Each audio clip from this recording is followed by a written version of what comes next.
Good morning students. Today onwards we are going to start our mathematics session, class 11th. Okay, our first chapter is set. So we'll start from the definition. A well-defined collection of objects. A well-defined collection of objects is known as set. Okay, what do we mean by well-defined? Okay, whenever we are saying set, we can take its usual meaning. Set is what? Collection. ठीक है, collection. तो यहाँ we are using a well defined collection. क्यों? This word is important. Why this word is important? This well defined is important. Why is it important? Because well defined means that collection which is universally accepted, like a collection of natural numbers that is universally accepted. Okay. Second one is collection of all girls in your class. Next is collection of all novels written by Munshi Premchand. Okay, अब हम कुछ different examples लेते हैं, different collections लेते हैं, और those collections are what? Collection of most talented actors, collection of good hockey players, collection of most dangerous animals. Okay, इन सब कलेक्शन को हम सेट नहीं कह रहे हैं, but these collections are known as set. Why? Okay, so in these collections से the collection of natural number. What are natural numbers? Natural numbers starts from 1 and onwards. 1 2 3 4 5 6 and so on. Okay, so this is universally accepted. आप कहीं भी पूछते हैं natural number क्या है, तो आपको कहीं से भी आंसर क्या मिलता है? Collection of natural number is 1 2 3 4 and so on. Okay, next one is collection of all girls in your class. Okay, आप जिस क्लास में हो वहां पर कितनी गर्ल्स हैं उस पर्टिकुलर क्लास में, आप बस उन्हीं को मेंशन करते हो, तो this is set. Okay, I am moving to this example, most talented actors. Okay, आपका ओपिनियन कुछ और है कि टैलेंटेड एक्टर कौन है, मेरा ओपिनियन कुछ और है, थर्ड पर्सन का ओपिनियन कुछ और है, तो सबके ओपिनियंस डिफरेंट हैं, तो this is not universally accepted. Okay, most talented actors हर किसी के लिए डिफरेंट हो सकते हैं, so this is not universally accepted. So this means this collection, this most talented actor, this collection is not well defined collection. Okay, next, the second example is collection of most dangerous animals. Okay, most dangerous animals. See, आपको suppose करते हैं snake से डर लगता है, किसी को suppose करते हैं टाइगर से डर लगता है, टाइगर उनके लिए सबसे ज़्यादा डेंजरस हो सकता है, किसी को एक छोटी चीज़ लिजर्ड से डर लग सकता है, तो वो उनके लिए डेंजरस हो सकता है. बट अगर हम कलेक्ट करेंगे तो आप अपने हिसाब से मोस्ट डेंजरस एनिमल्स का कलेक्शन कुछ और बनाएंगे, सेकेंड पर्सन कुछ और बनाता है, तो this is also not a well defined collection. This is not well defined collection. So this is a collection, this is grouping. I'm not saying this is not a grouping, this is grouping, but this is not set. Okay, set is different. Set is well defined collection. I think you have understood this. Okay, I'm moving to the next topic, that is representation. Okay, set को हम कैसे represent कर रहे हैं? तो set is represented by capital English alphabet. Okay, आप किसी भी सेट को रिप्रेजेंट करते हैं, किसी भी कलेक्शन की बात करते हैं, and that collection which is those collection which is set. Okay, तो आप अगर सेट की बात कर रहे हैं और फॉर एग्जांपल आप लेते हैं कि collection of natural numbers less than 10. Okay, तो आप क्या कहेंगे? 1, आप क्या कहेंगे? 1 2 3 and up to 9. If you are saying collection of natural numbers less than 10, this means these 9 natural numbers are in that set. Okay, and every time you mention set and whenever you are listing those elements, okay, all elements must be inside these curly braces. Okay, these curly braces, you have to list those elements inside these curly braces. Okay, and now whenever you have to name this set, Okay, you can name it set A. You can also name it like set B equal to this A 1 2 3 and so on.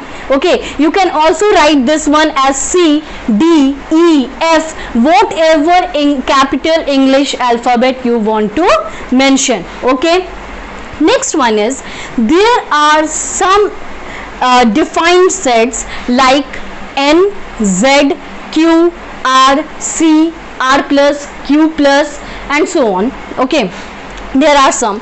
Okay, so what is this N? What this N represents? This N is set of natural number. Okay, whenever there is a set of natural number, this means that is N. और अगर आपको लिखा हुआ दिख रहा है कहीं पे भी किसी भी जगह कैपिटल N, okay, तो capital N means they have given you the set of all natural numbers. Okay, next is Z. What is Z? तो Z represent set of what? Integers. Z represent set of integers. Same. Next we move to Q. What is Q? Q is set of rational numbers. Okay, Q is set of rational numbers. R for set of real numbers. C is for set of complex numbers. आपने आज तक अभी complex number नहीं पढ़ा है, लेकिन इसी 11th class में आपको कॉम्प्लेक्स नंबर भी पढ़ना है, तो will move to this topic later. But this C represent set of complex number. अभी आपको इसके बारे में बिल्कुल नहीं सोचना है. Okay, this R plus, what is this R plus? R is for real number, R plus is for positive real numbers. Okay, this is for positive real numbers. Same, Q is for rational numbers and this Q plus is positive rational numbers. Okay, there are some defined sets. Okay, now suppose you have a set A which is 1 2 3 4 5 6 7 8 9 10. Okay, the objects which is inside a set, okay, which is inside a set like 1 2 3 4 5, these are all elements or objects. Okay, you can say these all are elements of set A. Okay, now each element is listed inside a braces. Okay, suppose it is given that a set A has elements, a set A is a set of natural number less than 5. Suppose, so you have what? 1 2 3 4. You cannot write A equal to 1 2 3 4. Okay, wherever it is mentioned a set, okay, a set means it must be included inside braces. और इस चीज का आपको ख्याल रखना है कि that वो ब्रैकेट जो आपको यूज करना है that must be curly bracket. Okay, आप ना तो स्मॉल ब्रैकेट यूज करते हैं इसके लिए, ना ही आप स्क्वायर ब्रैकेट यूज करते हैं. इसकी बात भी हम बाद में करेंगे. ओके, फर्स्ट सो आपको क्या यूज करना है? You have to use this curly braces. Okay, now 1 is the element of set A. Okay, so we can say that 1 belongs to set A. In other words, we can say 1 belongs to set A, and the symbol for belongs to is this. The symbol for belongs to is this. Like we have written A equal to 1 2 3 4 5 up to 10. 6 is an element of set A. Okay, 6 is an element of set A. This means, in other words, we can say that 6 belongs to set A. So this is the symbol of belongs to. Okay, if an element which does not belong to any particular set, then symbol for this one is this. Okay, does not belong to. For example, you have given a equal to 1 to 10, but 19 is not included in set A, so we can say that 19 does not belong to set A. So 19 does not belong to set A. Okay, so now we are moving to another topic, that is representation of sets. Okay, अब तक आपने देखा कि normally किसी set को आप represent जब करते हैं, किसी सेट को आप जब डिफाइन करते हैं, तो that is with English capital English alphabet A B C D and so on. Okay, पर the representation can be of two form, that is a roster form and set builder form. Okay, first one is roster form and another one is set builder form. तो क्या है ये roster form और set builder form? See, in roster form you have to list each and every element of that set. Okay, and those set are listed within braces and each of them are separated with commas. For example, if I am saying that you have to write set of natural number less than 10. Okay, if I am saying set of natural number less than equal to 10, suppose, so what do you have to write? A set A equal to whatever you can take B, C, D, E, F. Okay, so A equal to 1, 2, 3, 4, 5, 6, 7, 8, 9, 10. If I am saying you have to write a set of natural number less than equal to 10, so this is the roster form of that set. Okay, so this is the roster form. In that roster form you have to list each and every element, each and every element, and these elements should be within braces and each of them are separated within each of them are separated with commas. Okay, so this is the roster form. Okay, you have to list each and every element. The second one is set builder form.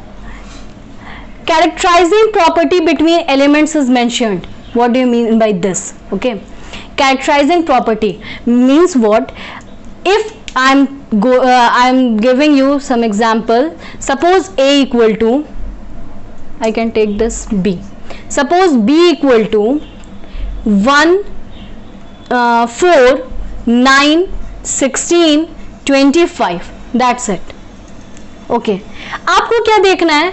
अगर आपके पास कोई भी set है, आपको देखना क्या है? इनके बीच, इन एलिमेंट्स के बीच आखिर क्या प्रॉपर्टीज है, कैसी प्रॉपर्टी आपको फील हो रही है, वो आपको देखना है. सी, दिस वन इज 1, 4, 9, 16, 25. आपने बचपन से किया है, नंबर सिस्टम पढ़ते आ रहे हैं, प्लेइंग विद नंबर्स पढ़ा है, तो कुछ ना कुछ प्रॉपर्टी तो इनमें आप फील कर ही सकते हैं कि इन एलिमेंट्स में क्या प्रॉपर्टी है. तो आई थिंक आपने गेस किया होगा, this is the square of natural number. Okay, this one is what? 1 square, 2 square, 3 square, 4 square, 5 square. Okay, जब आपको प्रॉपर्टी मिल जाती है, अगर मैंने आपसे ये कहा है कि आपको इसे सेट बिल्डर फॉर्म में करना है, ठीक है, सेट बिल्डर फॉर्म में करना है, तो you have to write that property. This is in roster form. अगर एलिमेंट्स मेंशन किया हुआ है, लिस्ट किया हुआ है, तो this is roster form. But आपको क्वेश्चन किया गया है, आपको सेट बिल्डर फॉर्म में करना है, so you have to mention the property in between those elements. So first example में पहले जब हमने किया था, हमने लिखा था A equal to 1 to 10. Okay, ये था हमारा रोस्टर फॉर्म में. इसे ही सेट बिल्डर फॉर्म में कैसे लिखेंगे? A equal to X. Okay, X means A is the set of all those X such that X belongs to natural number and X is less than equal to 10. Okay, X belongs to natural number and X is less than equal to 10.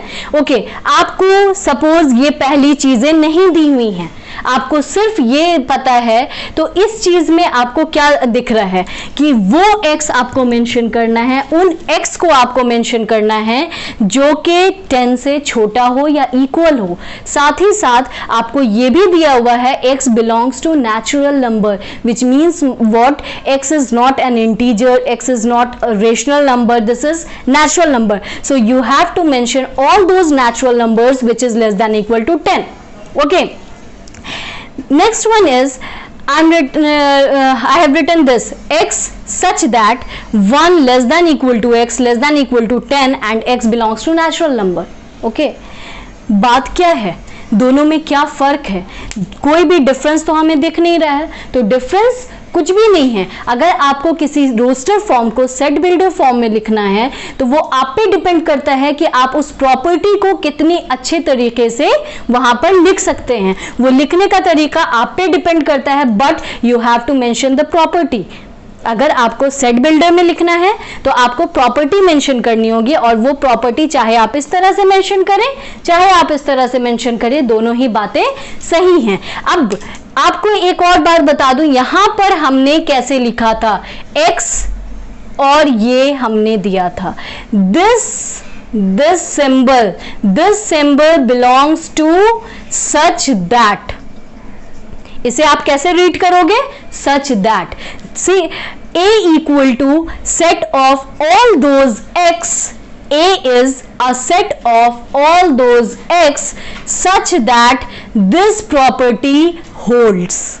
Okay, which means this is read as what? A is the set of all those x such that px holds। अब मैंने यहां px लिख दिया तो आप ये मत समझिएगा ये px आया कहां से, ना तो ये पॉलिनोमियल है। This px represents property. Okay, वो प्रॉपर्टी मैंने मेंशन नहीं किया है जो यहां पर मेंशन्ड है, क्योंकि प्रॉपर्टी हर सेट की डिफरेंट हो जाएगी। आपको सेट डिफरेंट किया जाएगा, प्रॉपर्टी आपकी डिफरेंट हो जाएगी। तो हमने कहा कि आप किसी सेट को इस तरह से आप पढ़ोगे कि a is the set of all those x such that, अब वहां पर आप प्रॉपर्टी मेंशन करोगे, दैट प्रॉपर्टी होल्ड्स। हमने यहां पर px लिख दिया है। px means property between those elements।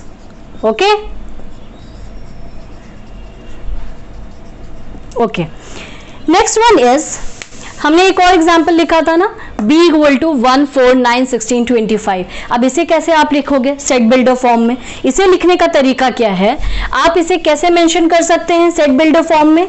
आप कह सकते हैं b equal to x such that, okay, b is the set of all x such that। okay, अब आपको क्या मेंशन करना है? प्रॉपर्टी। ओके, प्रॉपर्टी क्या है आपकी? सेट, ये क्या है? such that x square, okay no, आप इस तरह से लिखेंगे all those x such that x equal to suppose a square. ठीक है, जहां पर ये a क्या है? that a where that a is less than equal to 5 and a belongs to natural number। Okay, अब आप कहेंगे कि ये मेंशन करना क्यों जरूरी है? जब हमने कह दिया a less than equal to 5, तो फिर a belongs to natural number mention करना क्यों जरूरी है?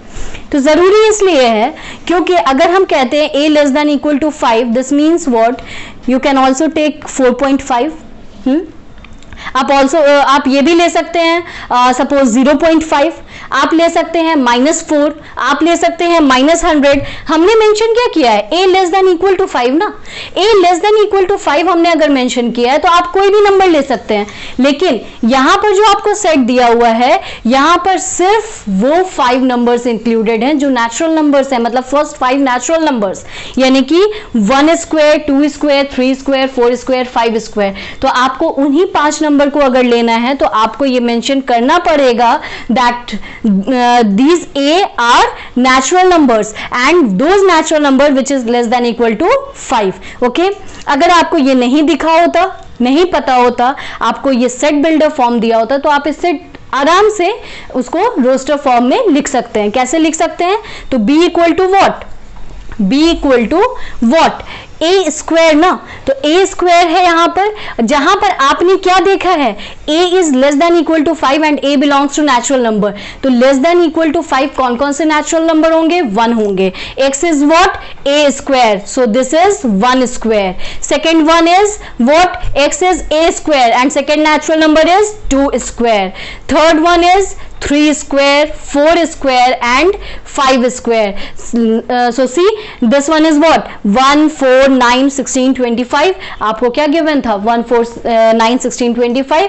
तो आपके पास ये हो गया. Okay, so will move to our next topic. So अभी हम लोग कर रहे थे रिप्रेजेंटेशन ऑफ द सेट. उसमें हमने देखा कि रोस्टर फॉर्म और set builder form. Okay, one more thing हमें मेंशन करना चाहिए था कि एक और चीज़ था कि रोस्टर फॉर्म को जब भी हम रिप्रेजेंट करते हैं, तो जैसे अब एक और एग्जांपल हम लेते हैं कि set of all letters in word mathematics. Okay, mathematics word में जितने भी लेटर्स हैं उनका सेट. ओके, तो आप कैसे लिखोगे? आप लिखोगे मैथमेटिक्स में क्या है?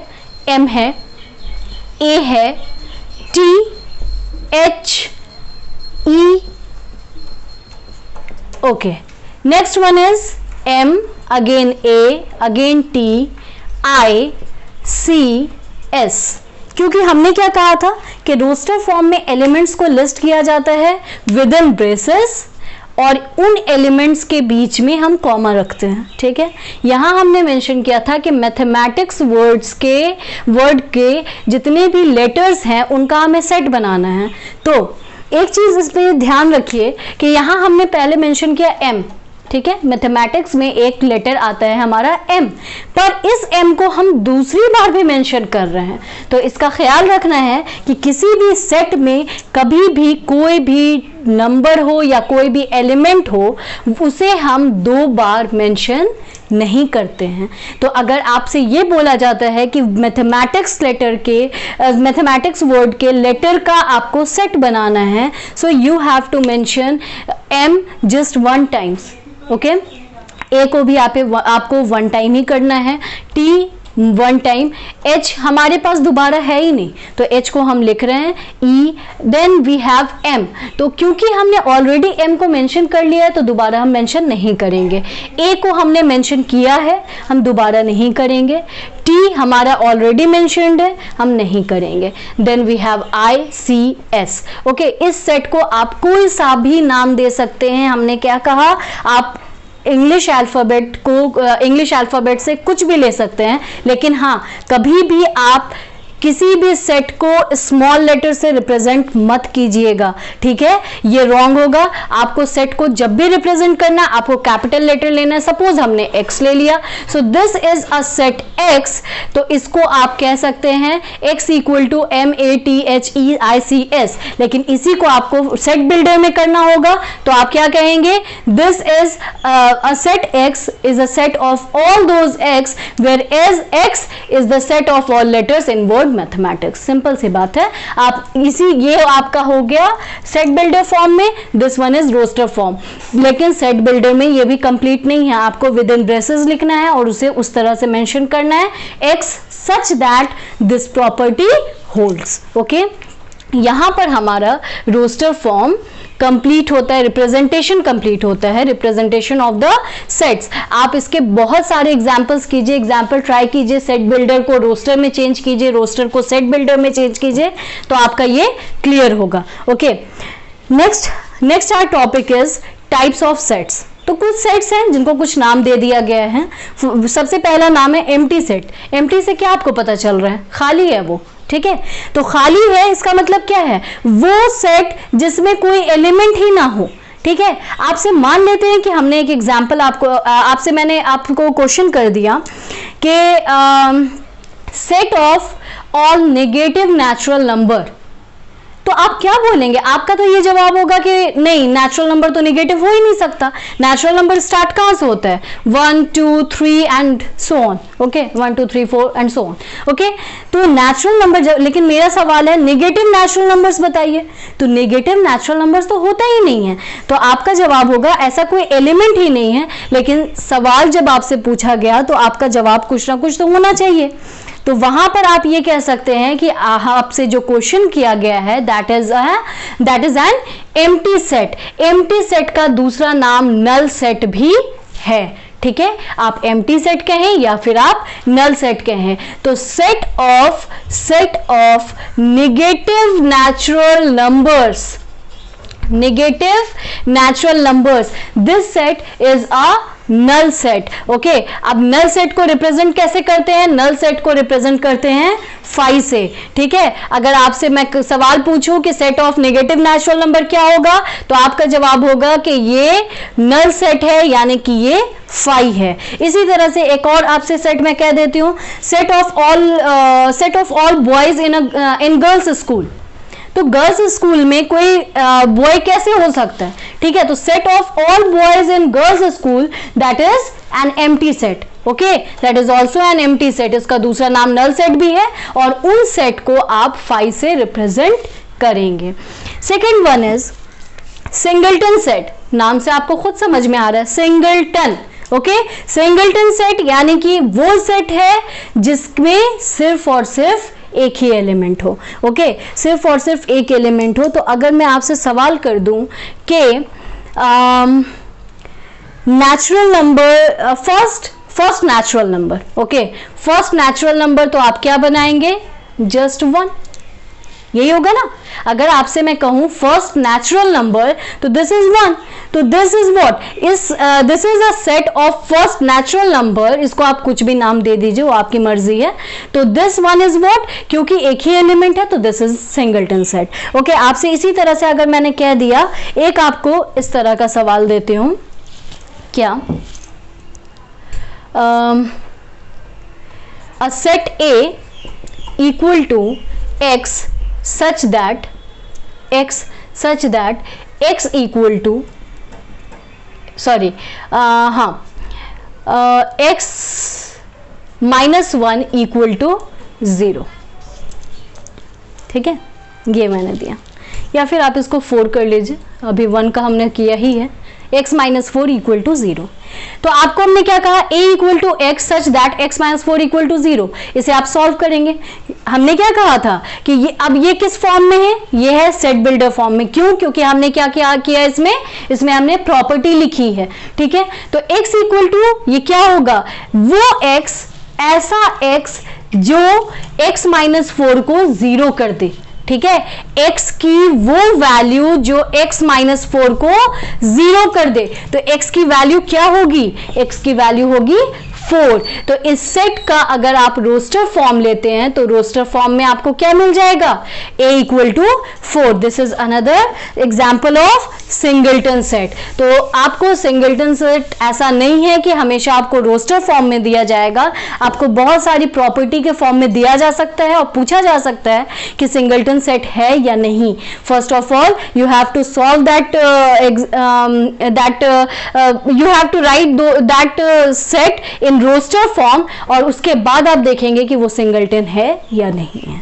ठीक है, so next one is finite set. तो फाइनाइट सेट क्या है? अगेन नाम की तरफ फाइनाइट, जिसमें फाइनाइट नंबर ऑफ एलिमेंट्स हो, जिसके एलिमेंट्स को आप काउंट कर सकें, आप ये देख सकें कि हाँ वो फाइनाइट है या नहीं है। ठीक है, तो finite number of elements, for example आपको मैंने एक सेट दिया है 1 2 3 4 5 अप टू 100। ठीक है, अब ये 100 तक है तो आप काउंट कर सकते हैं ना, आपको पता है कि इसमें कितने हैं?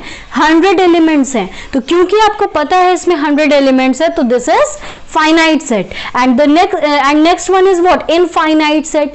For example set of natural numbers, set of natural numbers. अब नेचुरल नंबर्स को आप कैसे काउंट करोगे? ठीक है, नेचुरल नंबर्स को तो आप काउंट कर नहीं सकते, तो दैट इज इनफाइनाइट सेट। आपको अगर सपोज करते हैं कि आपको हमने कहा set of natural numbers less less than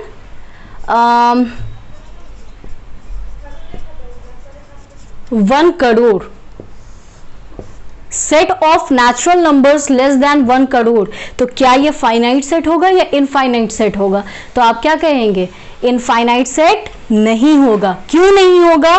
क्योंकि अप टू 99,999,999 यहां तक आप काउंट तो कर सकते हो ना। आपको पता है कि ये इस सेट में यहां तक एलिमेंट्स हैं।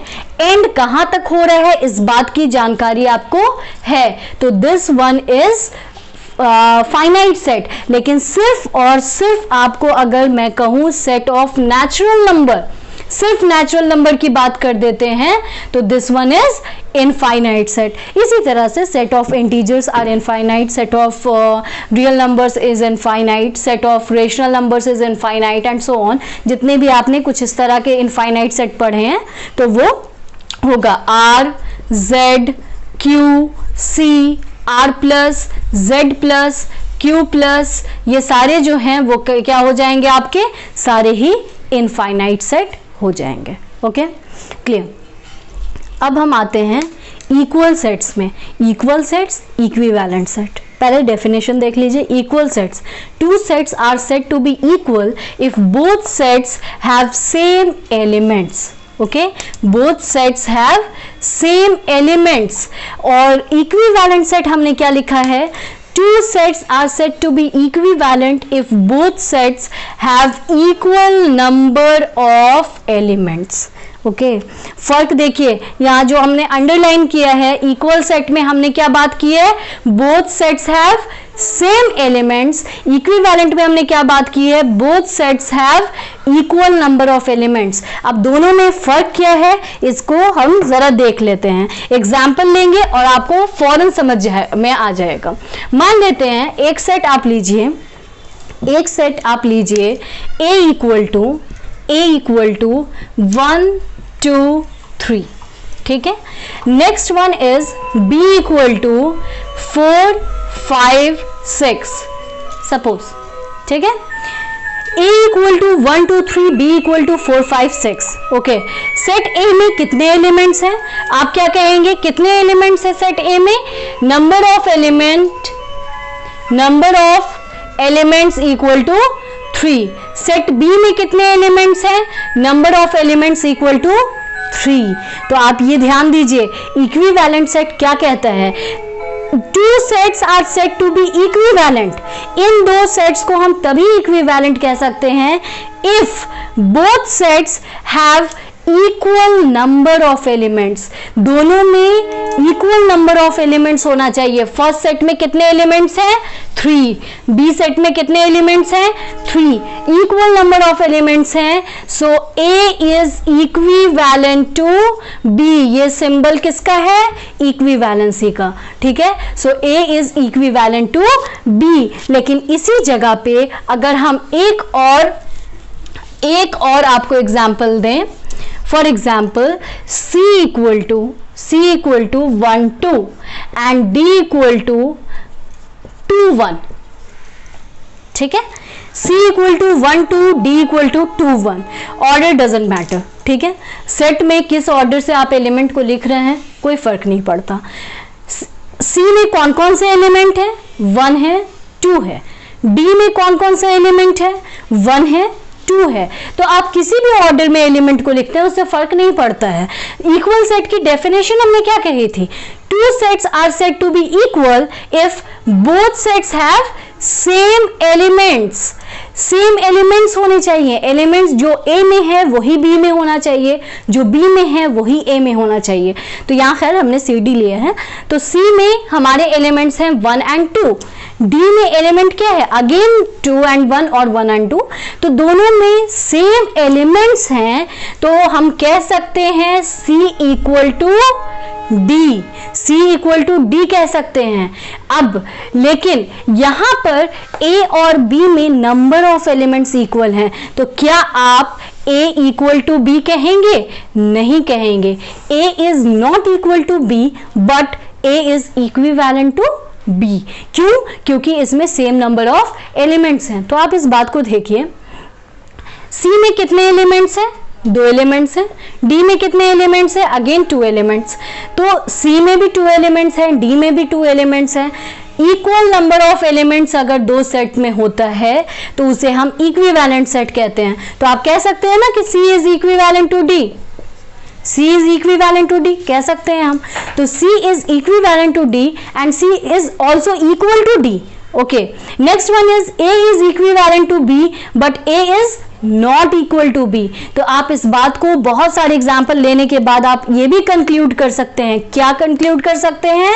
कि कंक्लूजन क्या हो सकता है कि all equal sets are equivalent but vice versa is not true.